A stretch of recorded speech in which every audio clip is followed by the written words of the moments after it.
you a butterfly guard pass. But before we do that, let's talk about the butterfly guard position. The butterfly guard position is different from your standard closed guard or open guard, wherein you do not have your legs around your opponent's body, but instead you use both your feet, you flex it like this to form a hook, to hook the inside thighs of your opponent. On the upper body control, you have to be very close. It's like you're hugging your opponent, but you have to have double underhooks, which is the most ideal. You can have one underhook, but two is the most ideal, which means you have both your arms under your opponent's armpits and you're hugging them very close. The butterfly guard is a position where you need a lot of chest to chest, like closeness within your chest, your opponent and your chest and your opponent's chest. This will allow you to move his weight wherever you want to move it. The other thing that you have to remember is that any type of butterfly guard sweep that you do, meaning reversal from guard position to top position, requires momentum. Therefore, a lot of butterfly guard is seated, not lying down. In an ideal world, Todd would be seated right here, trying to grab my underhook.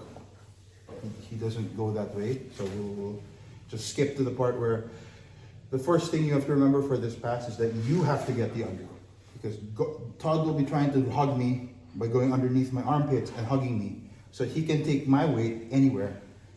And of course, he will be starting from a seated position, so that when he falls down, he can also lift his legs up. He can use some momentum of falling downwards to lift his legs up to get me to sweep, as well as using the upper body control to take my weight anywhere he wants me to go.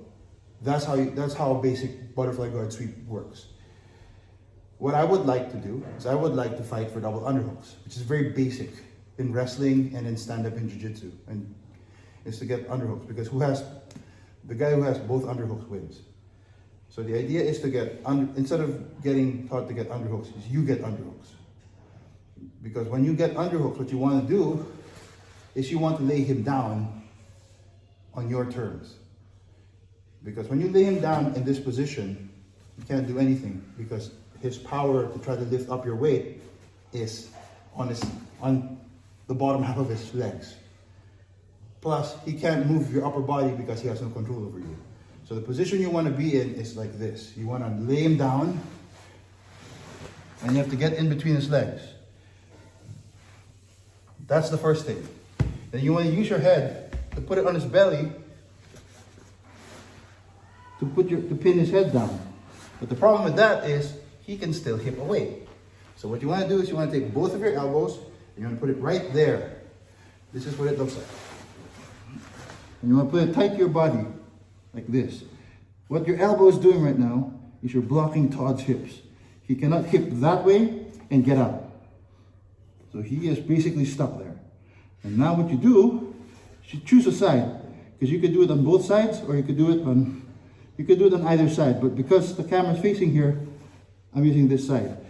You keep your elbow on his hips to block him.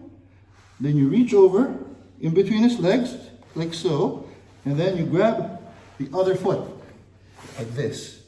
See, that's where Todd's foot is. So now he's making a figure four, like this. You're grabbing it from under here, okay? Now you want to take the butterfly hook from his leg. The butterfly hook that he's got on your leg, you want to get rid of that. So what you're doing now is, when you're doing that, you sprawl out, and then you pass it. Then you get back in, okay? But you have to control his foot all the way through.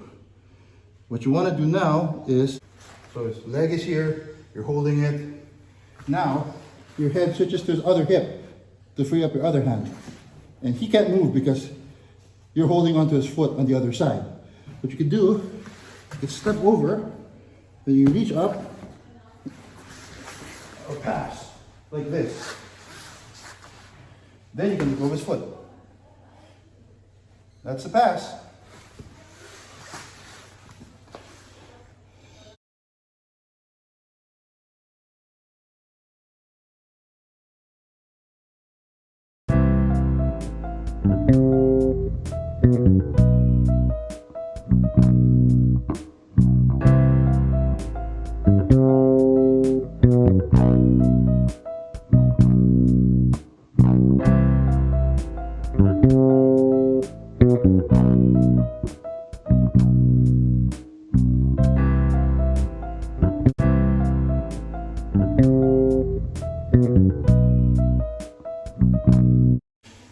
that is my standard butterfly guard pass.